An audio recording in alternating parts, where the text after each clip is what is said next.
Coming up in the news, the Grand Bahama Port Authority hearing the concerns of the business community. Also, the mother of a student who was reportedly attacked at school is calling for justice. And the latest repatriation in recent time taking place on Grand Bahama today. The Bahamas Tonight, the Northern Edition, starts now. This is the Bahamas Tonight, Northern Edition.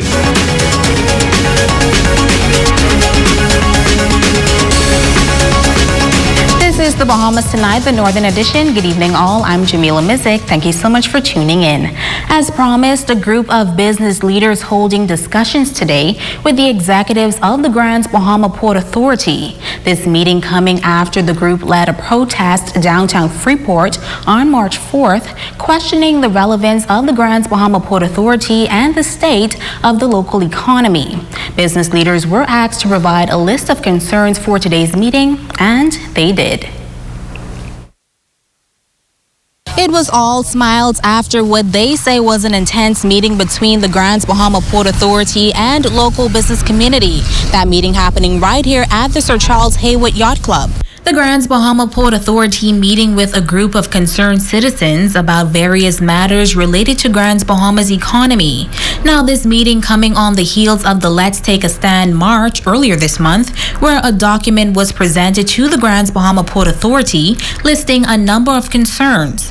Businessman Darren Cooper, who spearheaded that protest, says today's meeting is a step in the right direction for the residents and business owners in Grand Bahama. We have been able to touch the letter, but we have gotten commitment that what is in the letter is going to come back to us in a written form, and so we are very grateful for where we are today.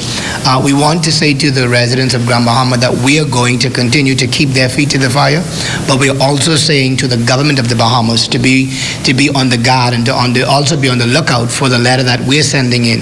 And we think that this is the start of something new, but we are now going to be that body that's going to mend the relationship between the port and the government to make sure that both stakeholders work feverishly on behalf of the residents. Some of the questions posed today included the state of the International Bazaar, derelict buildings and vehicles, the state of the International Airport, the lack of new investments directly generated by the G.B.P.A, and the lack of transparency of business operations, among other issues. Cooper says they were able to discuss some of the concerns addressed in the letter. A lot of concerns with licensees, a lot of things that continue to go unchecked, a lot of stuff the port was not aware of, some things that they are aware of, and I think that in itself, being able to address a lot of our licensees' concerns, a lot of illegal operators, and the list of things as relates to licensees. We're headed somewhere with that, and hopefully we'll be able to get some resolute to it. All in all, Cooper says they are pleased about where they are in the conversation. There are some things that we did not agree with. There are some things that we raised, and they've committed to look into it. They have also provided legitimate response to it that we believe is workable. But in our response, there's still more to be done, and we are expecting more to be done. And so we left out of here with an understanding that we will work together. We've also pulled on the executives to get out of their comfort office and to be able to hit the ground and to begin to hear some of the frustrations of other business owners who may feel intimidated or may not want to step forward in coming out. And so we hope to see that happen. President of the Grand Bahama Port Authority, Ian Roll, says that meeting proved to be fruitful. It's something that the Port Authority has committed to do more of and has been requested of us. And so we will rise to the occasion in regards to the request. And we promise the community to have more of these types of meetings. It was very, very fruitful. There are matters that came to our attention that we were not aware of. There were things that we are currently doing that the group were not aware of. And I think that all of us have agreed to work closely together to make Grand Bahama a better place. Now, the Grand Bahama Port Authority is expected to produce a written response to those concerns within a 30-day period. Now, following today's meeting with the Grand Bahama Port Authority, resident C. Allen Johnson called on Grand Bahamans to work together for the great good of the island. We do believe there's nothing for you without you. So even as the Grand Bahama Port Authority goes out and they're listening, we as a collective will also begin to engage so we can get a wider perspective of Freeport and Grand Bahama as a whole, considering that the Grand Bahama Port Authority has responsibility for Freeport, but the government of the Bahamas has responsibility for Grand Bahama. And we think there's some sort of synergy that must occur in what we have to do as a collective to bring resolve to the issue that's facing all of us. Former Member of Parliament for Pine Ridge, Frederick McAlpine, noting that the meeting brought some degree of hope. We recognize the condition that Grand Bahama is in, and we recognize that there are a lot of hurting people out there. But what we're sensing today, and which we've hit home to the port, is that there is a need for compassion. And today I believe they understood what exactly is needed in terms of showing compassion to the community and this particular island. Members of the Free National Movement also making a courtesy call to executives of the Grand Bahama Port Authority today. As we hear in this report, officials sought to get an update on the investment initiatives discussed under the Minnis administration, in addition to any other investment projects that are in the pipeline. Ramiko Knoll spoke with the F&M leader following the discussions. A delegation of members from the Free National Movement meeting with executives of the Grand Bahama Port Authority. The meeting comes on the heels of a demonstration that took place on Grand Bahama on March 4th, where residents took to the streets in a protest against the Grand Bahama Port Authority.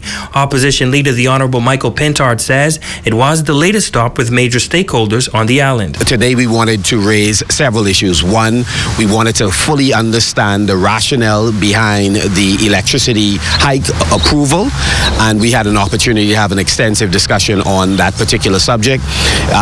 When in government, we worked diligently on the environmental bylaws that affect the development of this industrial center and wanted to understand from the Port Authority's standpoint what was the status of the environmental bylaws. Pintard says it is important for opposition members to be fully integrated with discussions so they can contribute ideas. We gave our commitment that we intend to work with them diligently. We fully expect that they are going to engage us.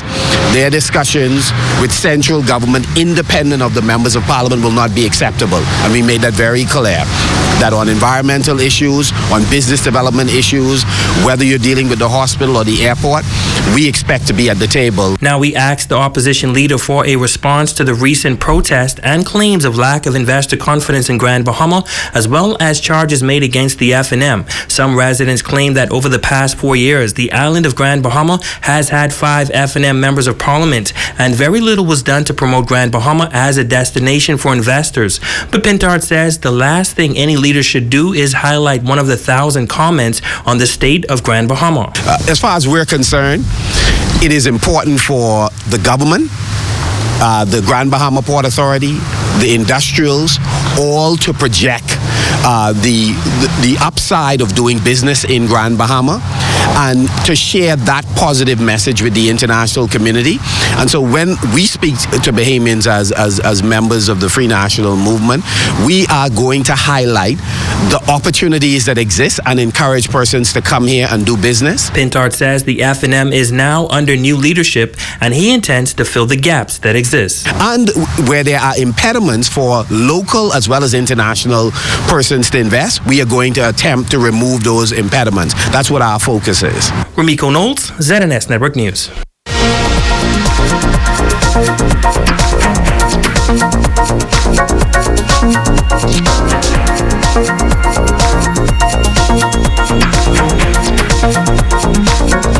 Breaking news tonight, a close call for one local hotel as fire officials were called to a scene where a unit undergoing renovations caught a fire. Inspector Ellie Arisker of Fire Services says firefighters responded shortly after receiving the call that there was a blaze at Island Seas Resort.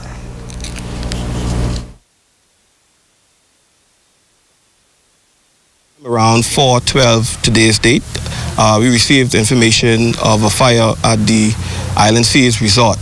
As a result, we would have dispatched 2 Delta units to the Island Seas Resort located in the Williamstown area. On arrival, fire personnel would have met smoke emanating from Unit 217, which is located on the second floor of a 3-story single stone structure. As a result, the fire officers would have extinguished that fire and confined it to that room unit. On completion of extinguishment, the room would have received extensive fire and heat damages as a result of that fire.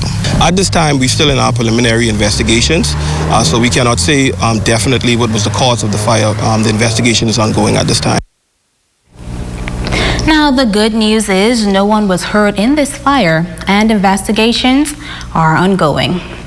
In other news, the Grand Bahama Power Company hosting a special forum at the Pelican Bay Resort this morning to engage with business leaders on the island. The meeting comes 2 weeks ahead of the increase in electricity rates, which takes effect on April 1st. Chief Operating Officer at Grand Bahama Power, Nikita Mulling, says it's important for G.B.P.C to connect with its customers as part of the company's education campaign. We know that small businesses, we do want them to be able to succeed in this community. We know that there are a number of businesses that have raised concerns around the rates, understanding the why, understanding why now, and wanting to understand how it impacts them.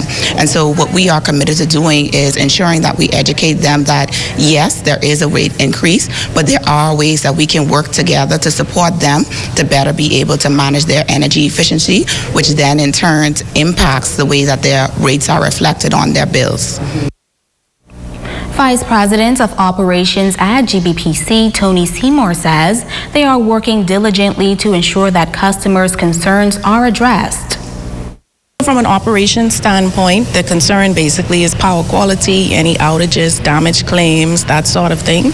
So we're just here to let them know that we want to hear from them, we want to hear their concerns, and we're going to work diligently and partner with them to ensure that their needs are adequately met.